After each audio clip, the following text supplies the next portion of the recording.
Hey folks, welcome to the DarkHorse podcast live stream. I am Bret Weinstein.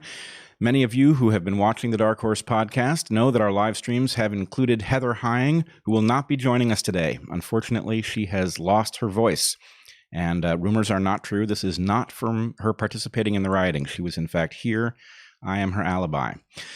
So we have a lot going on here. This live stream has been postponed for the SpaceX Dragon launch that just took place. I must say I had forgotten that it was taking place because we had rioting here in Portland last night. Zach and I went down to see the damage ourselves this morning, and by the time I got back, it had slipped my mind that they were going to launch. But in catching up on that launch, I was reminded that this moment in history has many odd echoes to approximately the year of Heather and my birth. We were both born in 1969. That is, of course, the year that men first landed on the moon. It is also the year of the Summer of Love. And the juxtaposition, I think, suggests a great many things that are worth investigating. There was a tremendous amount of unrest at that time surrounding the Vietnam War, among other things. There was obviously a great deal of racial tension. There was hopefulness that arose out of the ability of human beings to get to the moon and back safely. And I also realized moments before going on the air that 1968 was the year of the Hong Kong flu, a serious flu pandemic. So there were many echoes of our current situation back then. And I will say, on the one hand, that's hopeful because we got through that. On the other hand, I think this time we might be in quite a bit deeper. There are things that haunt our landscape that did not exist in 1968 and 1969. We were not all in the sway of algorithms that we cannot check and that have unknown influence over our thinking and the way that we interact. And I am quite concerned that even given similar ingredients, that we are in a great deal more danger this time around. Our election looming also adds a certain amount of pressure to the mix that could end very badly. So I had several things I wanted to discuss today. To be honest, they interact in so many different ways that I'm not exactly sure where to begin.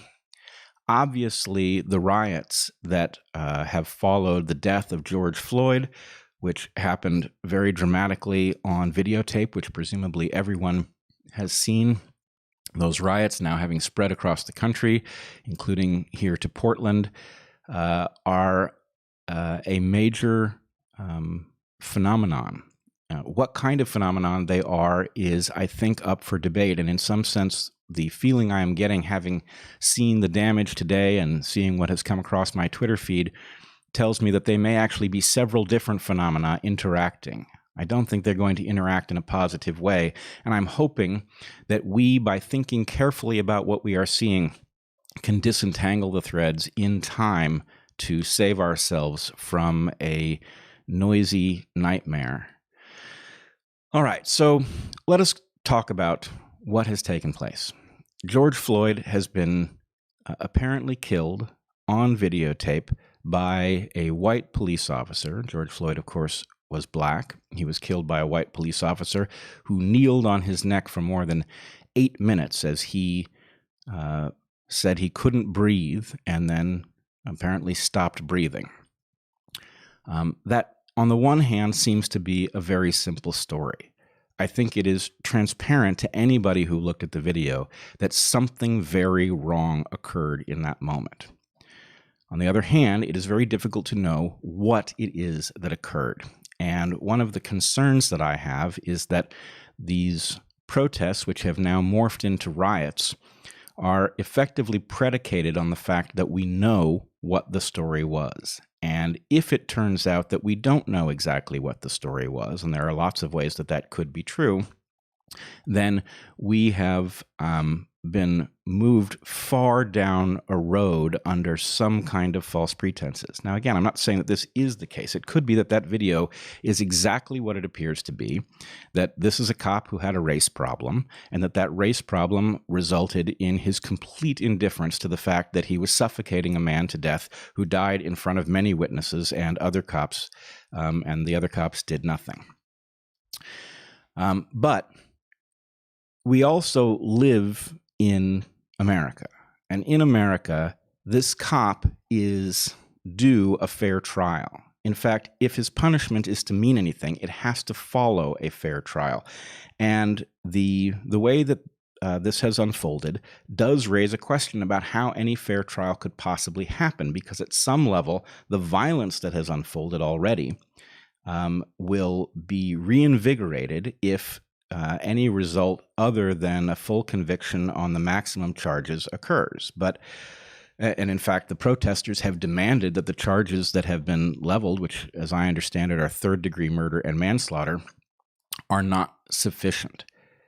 On the other hand, in order to convict him of something like first-degree murder, you would have to show something like intent. And as terrible as what is on those videos is, the definition of intent, as the law sees it, is narrowly defined. And did he intend to kill George Floyd? Hard to imagine that he did on camera. So we are headed for a very tense situation as he is tried and either convicted of a crime many do not regard as sufficient for what they saw on that tape, or he is exonerated for some reason that we don't yet know. Now, it could be that the exoneration is a miscarriage of justice. I believe we saw that in the Rodney King case many years ago. Many of you will be too young to remember that, but it was quite a parallel situation where Rodney King, who I believe had tried to evade police, when he was finally stopped, was beaten on videotape. And at the time, video cameras were sufficiently rare that the world was shocked by what it saw. As I recall, the argument was leveled that the officers could not get a fair trial in the jurisdiction where this had taken place. The trial was moved, I think, to Simi Valley, and Simi Valley was a place where they found a sympathetic jury. And despite the fact that these cops had seemingly needlessly brutalized Rodney King, they were exonerated, and that resulted in riots. So we've seen this pattern before. We are now in a highly charged situation where a system whose greatest strength is that it does demand that you be proven guilty beyond a reasonable doubt in a court of law, in front of a jury of your peers, that very important accomplishment that is handed to us in the Constitution is now very difficult to deploy in the context of George Floyd and George Floyd's death and this officer. All right, so I just want to point out a couple of ways in which this could become difficult to manage in a court setting. What if this officer is just a terrible person, but that this wasn't racially motivated, and he, has a history of brutalizing people? Okay, maybe that plays into it, and maybe it doesn't. What if, as there is some indication, I believe, in the medical examiner's report, what if George Floyd was having trouble breathing before he ever hit the ground, and what the officer did certainly made things worse, but was not the cause of his death? For example, what if he had had a heart attack, ended up on the ground, the officer put his knee on the neck of George Floyd, and George Floyd died, I think needlessly, because certainly the officers should have gotten him help at that point. But nonetheless, these are the kinds of things that could complicate a trial. Okay, now let's move on for a second from the question of whether or not a fair trial is conceivable in this case for that officer. And as much as I saw a brutal officer on that tape who I believe was engaged in a very serious crime, which demands very serious punishment, I know that a trial is necessary in order to figure out the facts of the scenario. Okay, we now face spreading unrest and violence. And as I said, Zach and I went down to downtown Portland and looked at some of the damage firsthand. And I think probably it makes sense to show you some of what we saw. So let's see. Zach, how do we do this? You can find the stuff on your computer and just tell me which one. I can't. Okay, so you know roughly what I have here? Yeah. Why don't you just start and go through stuff? Okay. All right. So here you see a picture of ACAB spray painted over the sign at the corner on the Ninth Circuit building in downtown Portland, the Ninth Circuit being a federal court of appeals. So I must say, looking at this spray paint here, all cops are bastards. That's what ACAB means. I find it a preposterous phrase. Certainly some cops are bastards. I've run into them. But all cops being bastards seems incredibly improbable. And the claim itself seems deliberately designed to inflame cops, to bring out the worst in them in order to reinforce the belief that there is no humanity in them. I know that this sentiment was deployed at Evergreen and that it wasn't true there. After the Evergreen riots broke out, I got to know Stacey Brown, the chief of police there, who I found completely humane and rational and decent to the core. So all cops are bastards can't possibly be right. And here it's being spray painted on a federal court of appeals. And I had the question, do the people who did this spray painting, do they have any idea what the Court of Appeals represents? Do they have any idea what role it plays in protecting them from tyranny? I have the sense that they surely do not. And yet here it is. All right, let's move on one. All right, here's a car that had been burned out. Of course, there is no indication about whether there was some sort of a gripe against the owner of this car, but I have to say that the violence and damage that we saw in evidence downtown suggested not an entirely random pattern, as you'll see, but a highly random pattern. So this will just have been a car that was parked in the wrong place at the wrong time and burned out for, I don't know, to demonstrate someone's power or something like that. All right, move on one. Okay, here we have the Apple Store. This is just right adjacent to the circuit, the Ninth Circuit Court there. And spray painted here is "Cops Hate Us." Now, I don't know who "us" is in this bit of graffiti. I don't know whether that was intended to mean the anarchists, who I believe did most of the damage here, or if it's supposed to mean something else. But I will say, as you will see in other graffiti that is documented in these pictures, the cops have been thoroughly provoked. Now, is there a long history of bad policing in America? Is there a reason for suspicion that bad policing may have something to do with episodes like the one that took place with George Floyd, or habitual bad policing? Sure there is. But to turn the cops into a monolithic phenomenon and to declare their hatred for us is so childish and so dangerous that it is hard to imagine that the people who did it could mistake it for the solution to any problem. Okay, move on. All right, here we have the Apple Store. And the Apple Store looks like Apple stores in many cities. It's glass all the way around. And almost all of the panes had clearly been attacked with heavy objects. Now, this will begin to show the pattern. The attacks, to the extent that they were not random, and there were certainly some that looked random, included a great many attacks on stores that sell high-priced items. And there were occasionally bits of graffiti, I think, meant to rationalize this, complaining about slave labor that goes into the production of these Apple products, for example. On the other hand, the impression that we were certainly left with looking at this was that at some level, the breakdown in order was being used as an excuse to loot high quality stores that sell high quality goods. In other words, somehow these anarchists in their day life are regular citizens who covet things, whether or not they should. And then at the point that they have an excuse, like the death of George Floyd, they go after the stores that have the things that they might otherwise wish to purchase. I don't know what was taken or not taken from the Apple Store. Most of the windows look like they held. I guess they would have to be high-quality windows to not be routinely broken by petty criminals. But anyway, it was quite dramatic, and the pattern was quite evident. All right, move on.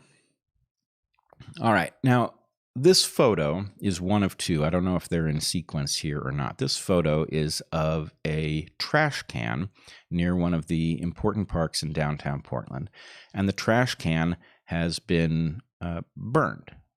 And looking at this and the other picture, which will come up here at some point, yeah, if you know where it is. Okay, here's the other one. This is a trash can with a sign that somebody has made out of cardboard and put on it, and they've taken the trash out of it and they've strewn it all around. In the same park, there is a porta potty that has been destroyed, and a shrine for George Floyd.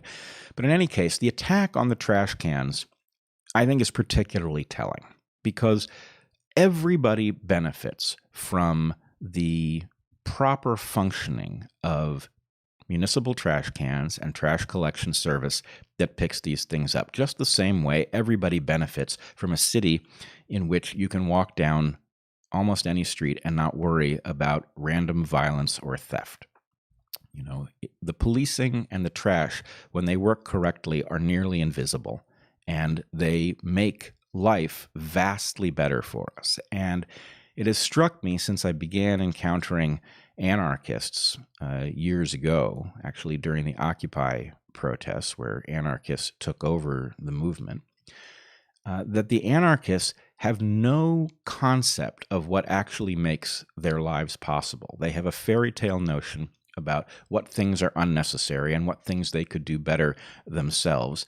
And attacking trash cans and dragging the trash out into the street is exactly the kind of confusion that I see.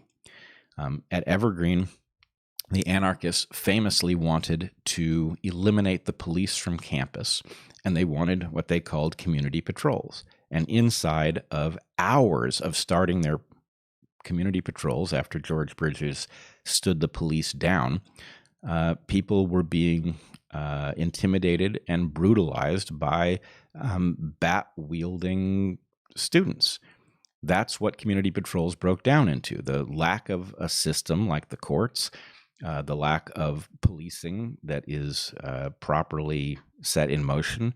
These things have almost immediate consequences on civilization that the people who see only the problems with them do not anticipate. So, do the people who took the trash out of this trash can, or burned the one across the street, or crushed the porta potty, thereby depriving people, including homeless people, of some place to use the toilet, do they think that they have improved the city? I can't imagine that they do, and yet they behave with this kind of arrogance. All right, move on. Here, another instance that shows the pattern. What store? There was no other store on this block that had been attacked. What store was attacked? The Sprint store. Why the Sprint store? Presumably because it had phones, and all of these anarchists are also users of cell phones that might desire a little upgrade. So this is really tarnishing any legitimate complaint they might have. Go on. All right. Now here again, you can see one of the problems with the protests that have become riots. This is a picture of some graffiti, and it was really all over downtown. And it says, "Rest in power, Big Floyd." And then you see the anarchist A. Now, I don't know of any evidence that says that George Floyd had any sympathies with anarchists. I find it hard to imagine. And the attempt to graft anarchism onto his death in order to justify some movement that, as anybody who lives in Portland knows, is sort of constantly bubbling under the surface, looking for a fight, right? Suddenly they have something that they can claim is motivating them, and it is really just a rationalization, as far as I can tell. All right. Okay, I can't breathe. That is a quote from George Floyd. And this says, "Fuck pigs, oink, oink," right? Again, a deliberate provocation of the cops. Now, there were police all over downtown today, and I took the opportunity to go talk to a set. I just saw some standing on the corner, and Zach and I went up to them, asked them if they had any thoughts, and they were initially very reluctant to say anything. And I appealed to their being citizens of Portland and we being citizens of Portland, and I just wanted to hear what they have to say. And one cop said, well, this is troubling because he said, I, speaking of himself, have nothing in common with the cop who did this to George Floyd. He says, the only things I have in common with him are that I'm white and I'm a cop. And I don't understand why it is that this attack on all police has to happen in response to this event. He says, I was sickened too by what I saw. So that is completely inconsistent, of course, with the all cops are bastards belief system. But the all cops are bastards belief system is really just a simplifying assumption that allows those who are engaged in it not to have to worry too much about who's on the other side of their violence. Okay, go on. Okay, here we've got a video. I'm going to be quiet so you can hear it. This is the building that Heather and I have worked in. This is the bank on the bottom floor, the Chase Bank. And these guys are replacing all the windows in this one were broken. Now it's not part of the pattern of retail looting. But watch what happens here at the very end.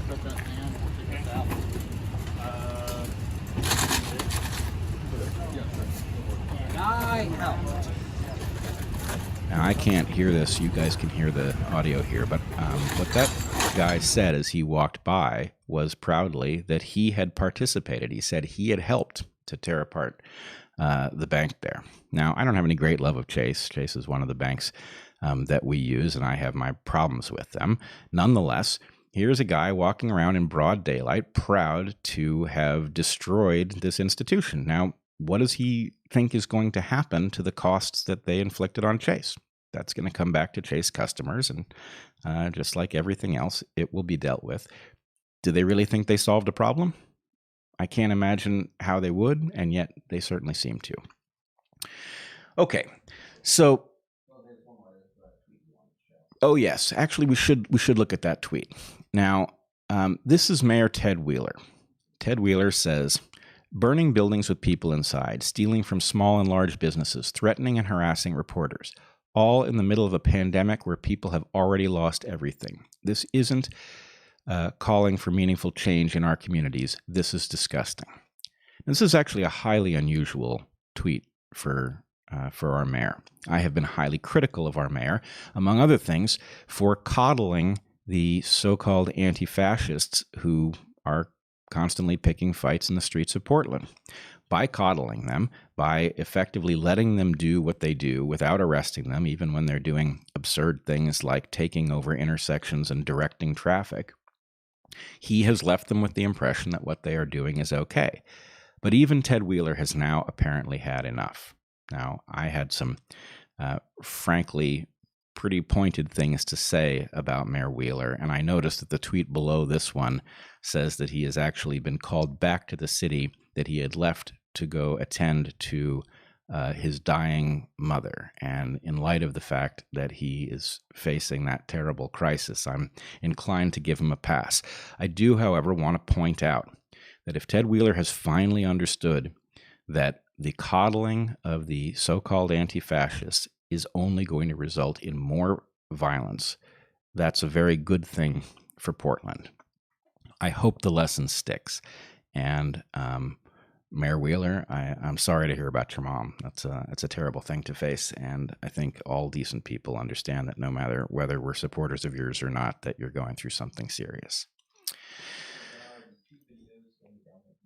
Yes. All right. So now we have some other video business here, but why don't you take Mayor Wheeler's tweet down? Okay. So what I want to connect this to is that really we have two movements in motion at the same time, and they are interacting in some kind of what I would say is a dangerous way. Now, in the past, I've said some things about Black Lives Matter. Black Lives Matter is a movement that I would like to be able to support because I support the concept. Black lives are undervalued. I believe any decent person who evaluated the evidence would recognize that. Black lives are undervalued in the U.S., and that results in many things, including violence, sometimes by police. On the other hand, the Black Lives Matter movement is not simply about that point. It's about many other points, some of which I can't support. And so the compromised nature of Black Lives Matter means that I have to stay at arm's length from it, even if I don't feel naturally that that's where I should be. That's one tension inside the Black Lives Matter movement. But then we have a second tension, and the second tension has to do with the anarchists, the so-called anti-fascists, who are basically utilizing the unrest that exists as a result of this video of George Floyd's death for their own purposes. And the point here is that they are in fact jeopardizing the very thing they claim to be attempting to advance. They are claiming to be very upset about what happened to George Floyd, but at the same time, they are engaged in random violence and looting, and those two things undercut the claim that this is a movement that is motivated by frustration at a broken system. So, you want to show the first of those videos, Zach? Yeah. And then we feel the bulk of that. We're not allowing that no more. Okay? That's the reality of what we're dealing with right now. All right? Like I said to all my white brothers and sisters, we appreciate y'all being out here and supporting us. But this is not y'all's space. This is not your space. Yep. Period. We don't need this bullshit right here. Because what our reality is, when this shit is all said and done, when we wake up, we still gonna be black in America. Now that's not nothing against none of y'all. That's not what this is. That's not what I'm saying. But we're not gonna allow y'all to go up there and start causing chaos and confusion. It's just not gonna happen. Okay, so I wasn't able to hear the video with you, but if memory serves, you had a black guy respectfully but pointedly telling white folks who were engaged in violent and destructive rioting that they were doing the black community no favors, that at the end of the day, the black people have to go back to being black and the white people get to go home to do something else. And so the fusion between these two movements is understood inside at least many parts of the race-based part of the movement, understood to be dangerous and destructive. Can we show the other video? This one I'm going to use here is here you have what looks to be white anarchists engaged in violence, and this black woman is pleading with them to stop. I mean, this pains me to watch. I guess partly because I've seen the same dynamic unfold up close. Those of you who listened into our last live stream about the Evergreen meltdown and how that went for Heather and for me will remember the discussion of Odette, who was our good friend and our student who was challenged by by rioters at Evergreen as some kind of a traitor for studying science and for not seeing things the way they did. In any case, these tensions are important, and those of us who are outside of these protests and riots need to remember that we're not looking at one thing. We're looking at several things, and that these things are being distorted by the lens through which we are looking at them. I guess I would also point to the very interesting fact of the two places CNN shows up prominently in this story. One of them, a CNN reporter arrested while reporting from a place that he had been told to stand by police on camera. Quite dramatic. That was in Minneapolis. In Atlanta, the CNN headquarters were, of course, attacked by protesters, which is nothing if not ironic because CNN has bent over backwards to coddle this perspective, as foolish as it is. So and I'm not saying that the whole perspective is foolish, but CNN has bent over backwards to coddle all of these perspectives that have been fused together into something incoherent.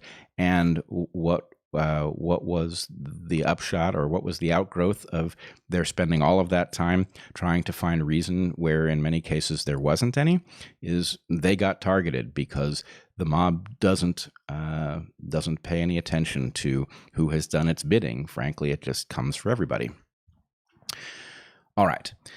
So this leads me to the following point. We're in very serious trouble.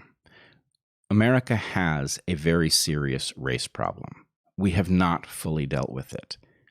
We have done a lot, but as with many, or actually all complex problems, this is a diminishing returns issue where the easy stuff has all been done, and what we are left with are all the difficult things, the things that are hard to spot, that are a bit subtle, that require us to think outside the box in order to discover what solution might actually function. And because of that, I believe there is natural frustration, and that natural frustration is pent up, and I believe that people in especially the Black community have reason to be impatient, and they have reason to notice that year after year, patterns that systemically shut them out of opportunity remain, and what they get is a lot of lip service from especially the Democratic Party. So what I want to do is I want to talk about how it is that we are going to get out of this predicament without descending into, at the very least, madness, and I believe we are already effectively on a slippery slope to madness, in light of the COVID-19 pandemic, in light of the election year that we are in. It seems likely that what will happen is more heat and more pressure will be added to the situation, and that is going to result in an increased likelihood of it boiling over in some even more spectacular and dangerous way. So as a patriotic American, I want to find a way out of that predicament. What I would like to do is propose something that might allow us to, well, not to put too fine a point on it, to rescue the Republic from a trajectory that seems certain to tear it apart. But first, we have to talk about what the predicament really is. So we have a president who engages in behavior that is nothing if not stunning. A couple days ago, he tweeted and he quoted essentially a threat of shooting. Basically, the quote was something to the effect of, when the looting starts, the shooting starts. And this is apparently a quote from the 60s, 1968, I believe, that could not help but be a dog whistle to certain parts of his base. Twitter rather absurdly decided to label the tweet as troubling but needing to stay up in order for, for the greater good or something like that. Now, the fact is, the man is the president of the United States. Irrespective of what he says, no matter how vile, no matter how dangerous. We need access to it. We need access to it, if for no other reason than to know how dangerous it is. So the idea that Twitter is debating whether or not to protect us from something the president said is absurd on its face. Twitter should step out of the way. They should treat us as adults, and they should allow us to see what is being said. We can then discuss what its meaning is, but whether we get to hear what was said, of course we do. Any other choice makes no sense whatsoever. Okay, so I want to present a model and a principle that are the basis for what I see as a plan that could get us out of our predicament. So the model is this. For almost my entire life, I was born in 1969, for almost my entire life, the two-party system has functioned like a influence peddling racket. And there are two parties in that influence peddling racket. You have the Democratic Party and you have the Republican Party, both of whom have their version of it. Now, I think the Democratic Party's version went from a kind of light influence peddling to absolutely all-encompassing influence peddling at about the time that Bill Clinton was elected the first time. Bill Clinton's first administration marked the point at which the Democratic Party abandoned working people and decided instead to peddle its influence to wealthy interests that did not have the public interest at heart. So that created a structure in which these two teams effectively battled for a larger fraction of the influence peddling pie, but basically the whole system functioned to exclude the interests of common people. We were shut out. We were constantly being sold out by one or the other party, and each party paid lip service to working people. But inexplicably, policy never worked substantially in our favor. So, what happened in 2016 was effectively Trump staged an insurgency. That insurgency was, to many people, hopeful because it did represent a challenge to the influence peddlers who had treated public policy as their own private bank account. And this is quite understandable. You can imagine living in a town in which rival crime families exist. If some new syndicate showed up and challenged them, you would at first be relieved to see somebody fighting back against the people that had you under their thumb. But in Trump's case, he effectively functions as a third crime family. And at this point, the red crime family has made an uneasy peace with him. So they've now joined their interests. It doesn't mean that they are permanently joined, but for the moment they have joined together. And the blue crime family is very interested in restoring the order that used to exist. It wants nothing more than to eliminate Trump. And many people have understood eliminating Trump to be the solution to some problem. But of course, it isn't the solution to some problem if it returns us to a state in which the red crime family and the blue crime family continue to peddle influence and sell us out. That system is what created the vulnerability that we currently have. It actually created the frustration that is currently manifesting itself in the form of riots across the country. So, what I want to propose is that we start by looking at fellow Americans, people we don't necessarily understand because they are choosing to vote in some way that we find unconscionable. And my point to you is that it is unacceptable to hold people responsible for making bad choices when They only had bad choices to choose from. If the menu contains only bad choices, people will choose among them, and holding them responsible for having made a bad choice makes no sense. Now, some people will quibble. Some choices are worse than others, and that's true. But effectively, we are prevented from seeing the predicament we are in by a battle over which choice is worse. And it's like this election after election. The lesser of two evils paradigm has ruled our electoral cycles for a reason, and it is because it distracts us from the glaring fact that our system keeps handing us only bad choices. And it's not because there are only bad choices to be found, but it's because anything that was not a bad choice would threaten the influence peddling racket of the major parties. So, of course, those things are dead on arrival. And this is what we've seen again this year. There were interesting candidates in the Democratic field, all of them eliminated by the end.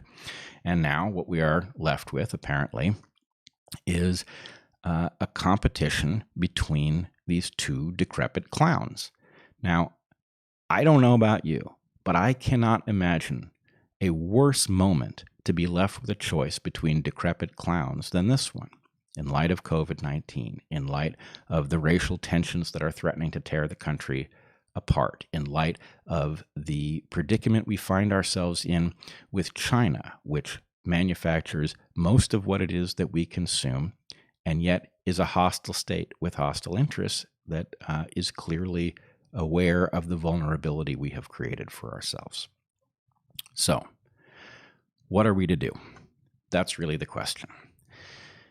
I want to propose a way out of this mess, and I will just tell you at the get-go. Anything that someone proposes to escape the hegemony of the duopoly, to escape the election as we see it shaping up, is going to sound far-fetched. But I would ask you, if the answer is, this seems far-fetched, so I'm just going to choose from the menu that I've been given, then where are we going to be after the election? Where will we be 4 years from now? Will there be an opportunity then, or will it just be another absurd set of choices? Okay, so deep breath. Here's the proposal. The proposal is that we draft two people. Now, these people have to have certain characteristics. They need to be patriots. They need to be courageous. They need to be highly capable. Now, if we can find two such people, it would be ideal if they came from different sides of the usual political divide. That is to say, it would be great to have somebody from the center right and somebody from the center left. We would draft them, and they would agree to rule as a team. Actually, govern as a team is a better choice of words. So they would agree to govern as a team, and the choice of who would run at the top of the ticket would be made arbitrarily. They'd flip a coin, and we'd see who was going to run in the top spot and who was going to be vice president, but with the acknowledgement that in all matters, they would attempt to rule, to govern by consensus, and that only in circumstances where they could not reach agreement or where a decision had to be made quickly, like in some sort of a military confrontation, would the person at the top of the ticket have the final say. So this team then, after 4 years, would reverse roles. Whoever had run at the top of the ticket in the first election would run for the vice presidential spot, and the former vice president would run for the presidential spot. And this would continue until either some other ticket was voted into office or one of the parties had been in the presidential role twice and therefore had become ineligible as a vice presidential candidate, at which point they would be replaced by somebody else who was suitable.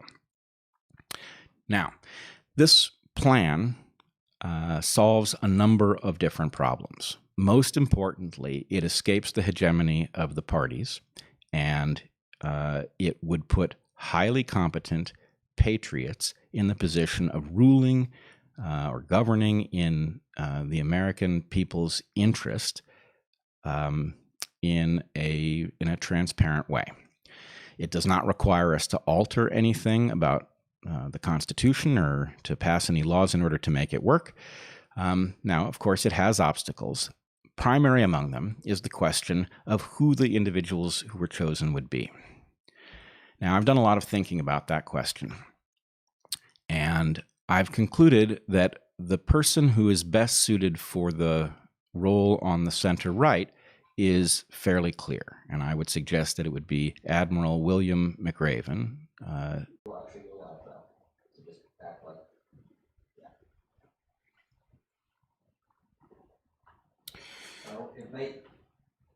No, it's not. Okay, yeah, you did it. Oh, wait, yeah, you are live. Hey, folks. Apparently, I am once again live. I think you will all agree the timing of that failure was uncanny. I'm going to try not to think too hard about the meaning of why our system suddenly collapsed at that moment and just simply pick up where I was. Sorry, if you could just tell them that we know the audio and everything is going to be worse, but we're using a different system.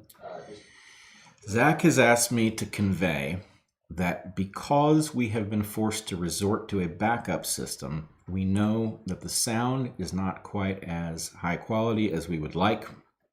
We are recording locally, and we may be able to do something about the quality afterwards. Most important from my perspective, though, is that we pick up the thread we were on and continue forward so that you guys have the full idea.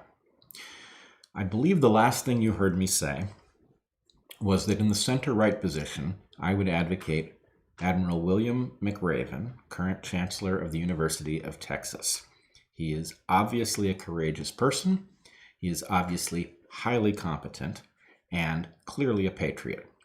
So I do not believe there is any strong reason that we would need to find some different candidate were he willing. On the left, it's a little bit more difficult. There are some people I really like for that spot. In each case, there is something that makes them just shy of perfect. In the end, I have concluded that the best person for the role is probably Andrew Yang.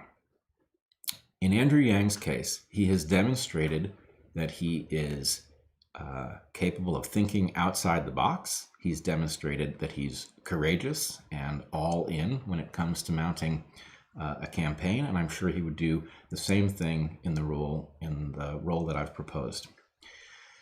The downsides, as I see it with Andrew, are that in the aftermath of his being, in my opinion, pushed out of the Democratic race, he embraced Biden, and he went over to CNN, who had treated him so badly during the primary.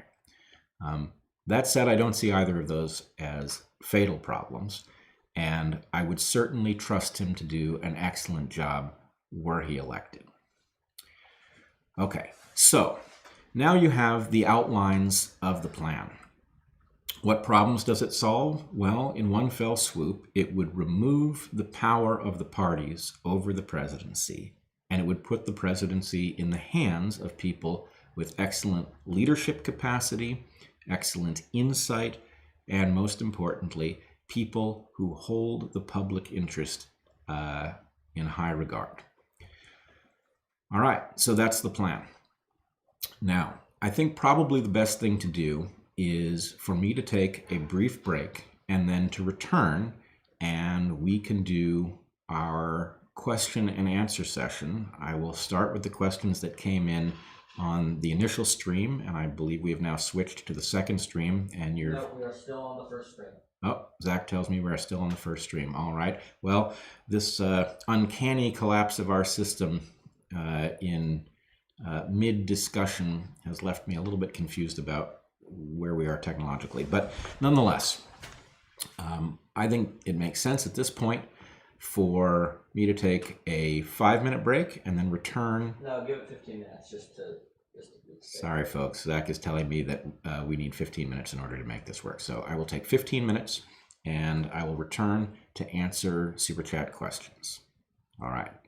Signing off for now.